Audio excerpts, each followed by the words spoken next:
Oke, kita ke Nabi. Nabi, selamat malam Nabi. Nabi, tombol suaranya di unmute dulu. Nabi bisa dengar? Ya, Nabi. Oke, sekali lagi Nabi bisa dengar? Oke, kita pindah dulu kita pindah ke Heri. Selamat malam Pak Heri.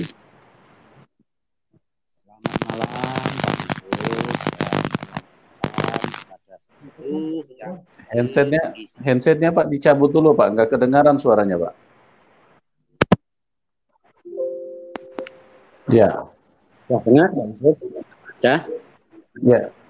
Oke, oke Pak. Coba bicara Pak. Halo, sudah dengar? Sudah Halo, Pak Heri. sudah dengar? Silakan. Sudah. Baik. Oke. Terima kasih Pak Yusuf atas waktu yang Terima kasih diberikan. Pak Heri. Terima kasih. Ya, saya mau bertanya pada Mas Ferdi sebagai orang Islam yang taat. Beliau ini kan pindah agama. Bukankah di Quran itu disebutkan? Saya Pak sendiri Heri juga kurang suaranya, begitu paham Pak ya. Heri suaranya bisa agak besar Ya, Pak, soalnya kecil suaranya. ya, kecil ya. Mic-nya Apakah didekatin ke mulut Pak, mic-nya didekatin ke mulut Pak, supaya bisa lebih Nah, jelas. ya baik, terima kasih. Ya, Saya ini ulangi jelas. pertanyaan Oke. saya, ya. Saya ulangi pertanyaan saya.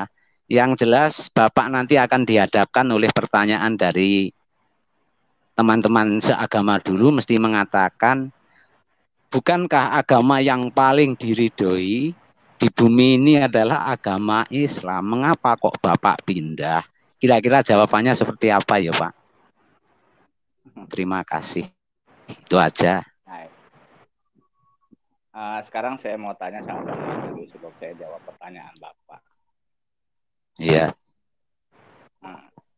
Puasa Ramadan itu diwajibkan untuk orang Islam apa untuk orang beriman, Pak? Buka suara Pak. Agama Islam. Agama Islam untuk orang Islam. Agama Islam untuk yakin? orang Islam. Bapak yakin? Sesuai ayatnya kan seperti itu ya. Jadi begini Pak. Yang menyelamatkan kita itu bukan agama. Karena agama itu ibaratnya cuman suatu wadah. Bapak kan tahu masakan agama itu berasal dari bahasa Sanskerta, Pak.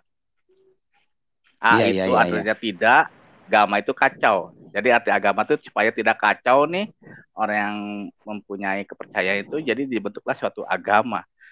Dan sepanjang saya membaca Al-Quran dari Al-Fatihah sampai An-Nas, ya, tidak ada kalimat satu pun bahwasanya penghuni surga itu adalah orang-orang Islam. Dan ketika di dalam surat Muhammad sendiri, Pak, ibaratnya tidak ada jaminan bahwasanya waktu itu pemikiran saya Muhammad itu menjamin keselamatan saya. Ya, bahkan jangankan keselamatan saya, Pak. Muhammad sendiri tidak tahu dia itu bakal masuk surga atau masuk neraka. Mungkin Pak pernah mendengar khotbah ceramah daripada siapa Bapak Ustadz Syihab, ya kan? Bahwasanya Muhammad saya tidak tahu, gitu, tidak menjamin dia juga dia makanya keselamatan dalam Islam itu selalu insya Allah, gitu, bila Allah menghendaki. Tetapi dalam Al-Quran sendiri saya membaca bahwasanya Isa Al-Masih itu sendiri adalah tercipta dari firman-Nya dan Isa itu adalah terkemuka di dunia dan di akhirat, Pak. Pertanyaan saya sama Bapak, kalau Bapak misalkan kenal orang DPR, ya kan, kenal orang sama orang DPR, kira-kira Bapak enak nggak masuk ke gedung DPR kalau Bapak kenal ketua DPR di sana? Kira-kira Bapak bisa enak nggak masuk ke gedung DPR gitu? Artinya Bapak, ada kemudahan. Iya, ya seperti itu maksudnya, Pak. Bapak, iya kan? Ya, begitu juga apakah saya salah untuk memilih keimanan saya kepada orang yang terkemuka di dunia dan akhirat, ya kan? Saya memilih karena ternyata ada dalam Isa Al-Masih sendiri itu. Sekarang begini Pak, Allah berkata dalam Al-Quran, Isa itu diciptakan dari kalimatnya. Tadi kesaksian saya dari kalimatnya. Pertanyaan saya, Bapak sama suara Bapak bersatu apa enggak? Saya tanya. Kalau Bapak nelpon istri Bapak bisa tahu nggak bahwasanya oh ini nih suami saya, karena istri Bapak kenal Bapak dari suaranya Bapak gitu. Nah, begitu juga dengan Isa gitu. Saya bisa mengenal Allah, saya bisa mengenal Tuhan yang sesungguhnya itu dari Isa. Karena apa? Karena Isa itu tercipta dari firman Allah. Karena Isa dengan Allah itu tidak pernah bisa dipisahkan, Pak. Gitu. Makanya Isa selamat dunia dan akhirat gitu. Jadi saya bangga menjadi pengikut Isa karena saya ikut sama seseorang yang terkemuka di dunia dan akhirat. Saya pasti bisa menjamin kalau Bapak kenal dengan Presiden Jokowi, akrab dengan Presiden Jokowi, pasti Bapak akan bangga. Pasti Bapak juga akan masuk ke istana negara juga pasti akan gampang gitu. Orang Jokowi itu ibaratnya CS saya gitu. Ibaratnya kayak gitulah. Gitu, Pak. Ya. Jadi, satu lagi sedikit saja. Oke. Satu lagi nggih. Satu saja. Nggih, Kade, monggo matur. Apakah Bapak bisa membayangkan bagaimana seseorang yang keluar dari Islam tuh konsekuensinya di lingkungan sosial maupun di lingkungan masyarakat begitu berat, yang jelas berat itu. Apakah Bapak siap seperti itu? Ya, terima kasih, itu saja. Bagi saya Pak, kematian dalam Kristus bagi saya adalah sebuah keuntungan. Jadi kalau saya tertolak di dunia, di lingkungan, itu bagi saya nggak peduli Pak. Yang penting saya nggak diusir dari surga Pak. Karena tujuan di dunia kita hidup itu cuma sementara.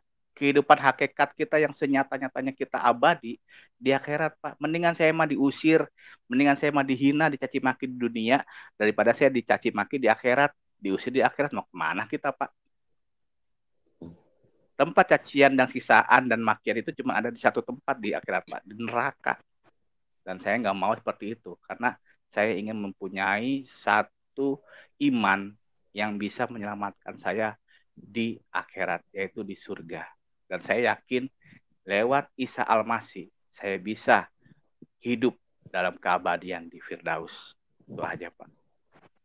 Oh iya, nanti kalau misalkan saya ikut dalam misalkan ajaran saya lama, saya bingung Pak. Karena kan surga menurut itu kan banyak. Kalau kita kan cuma satu doang, Firdaus sudah tok, nggak ada Islam, surga Aden, surga ini, surga itu nggak ada. Jadi kita nggak bingung kita masuknya, takut entah salah pintu masuk, gawat kita.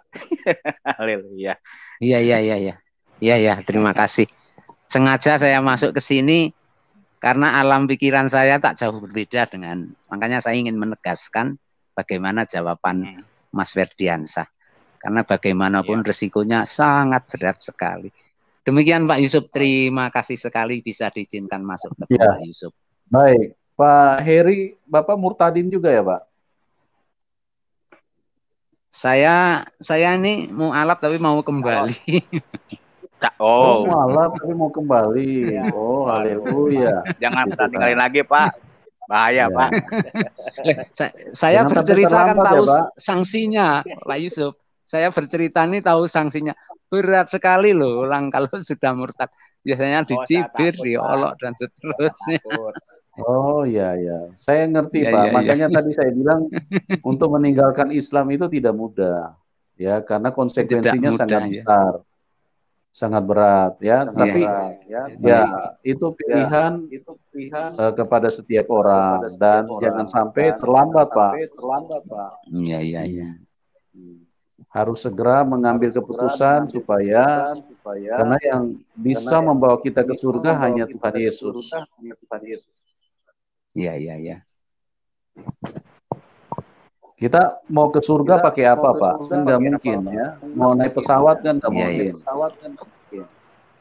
Itu. Jadi kita ke surga itu hanya Tuhan Yesus yang bisa membawa, karena Tuhan Yesus punya kuasa untuk naik ke atas dan tidak ada satu setan pun yang mampu menyedot atau menarik turun, yang kita kenal dengan gravitasi bumi. Gravitasi bumi itu, ya coba Pak, handsetnya dicabut dulu Pak, supaya ini Pak, karena dubbing suaranya. Cabut dulu Pak, baru pasang lagi. Oke. Masukkan. Oke Pak. Oke.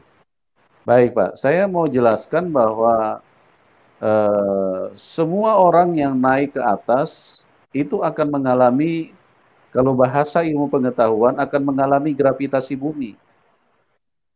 Tetapi kalau bahasa kebenaran, itu akan mengalami gaya tarik setan. Setan itu tidak pernah menginginkan manusia naik. Setan itu akan menjatuhkan. Makanya waktu manusia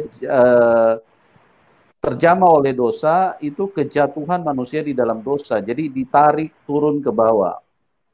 Nah, manusia ini sekarang ada di antara kita, karena posisi kita di bumi. Ya, kita punya posisi di tengah-tengah. Kalau kita percaya Tuhan Yesus, kita akan memiliki kuasa untuk naik, karena kuasa itu berasal dari Tuhan. Itu sudah ditunjukkan oleh Tuhan Yesus 2000 tahun yang lalu, dia naik ke surga. Dan setan tidak mampu menarik dan menyedot. Tetapi bagi orang yang di luar Tuhan Yesus, maka manusia itu akan ditarik dan masuk ke alam maut. Karena setan punya pekerjaan memang membawa manusia untuk dibunuh, dibinasakan.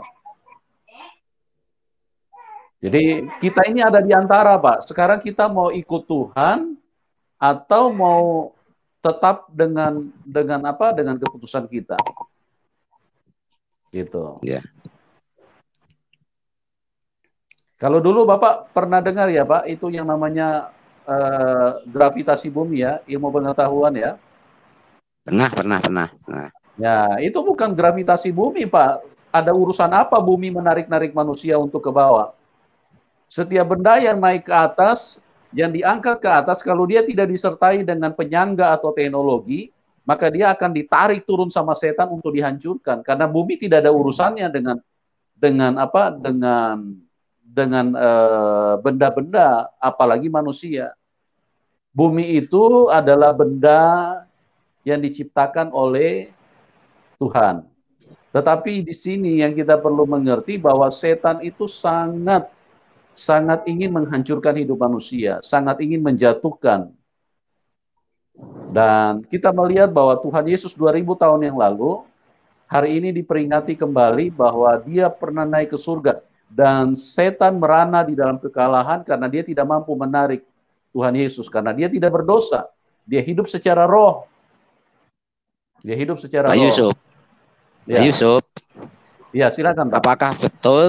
Apakah betul orang yang meninggalkan agamanya itu akan diasap nanti di akhirat, betul Pak? Ini menurut itu Pak Kiai itu loh. Seperti saya ini nantinya akan diasap.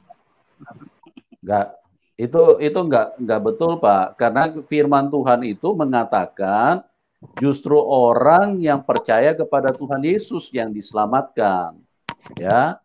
Justru orang yang tidak percaya kepada Tuhan Yesus itulah yang akan dihukum. Siapa yang menghukum? Setan yang menghukum manusia, membawa manusia ke alam maut. Itu Pak, seperti itu penjelasannya. Jadi justru kalau Bapak tidak terima Tuhan Yesus, maka setan akan menarik Bapak untuk masuk ke dalam alam maut dan akan disiksa di situ. Iya. Gitu Pak. Jelas ya Pak? Jelas. Terima kasih Pak Yusuf atas waktu yang diberikan.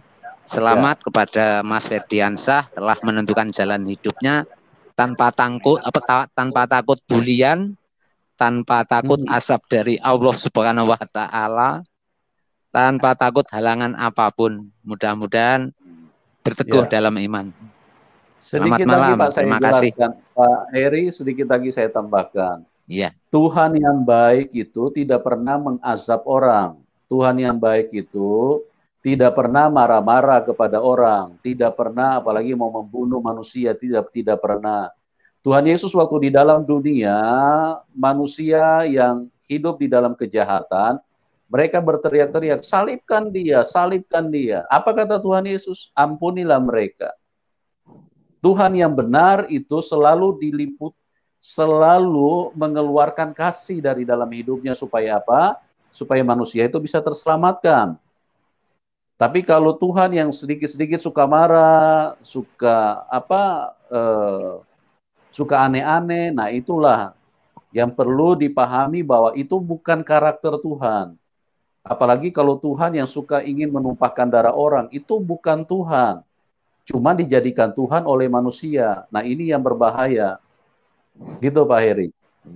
Oh iya ya, terima kasih sekali atas penjelasannya. Terima kasih Pak Yusuf, selamat malam.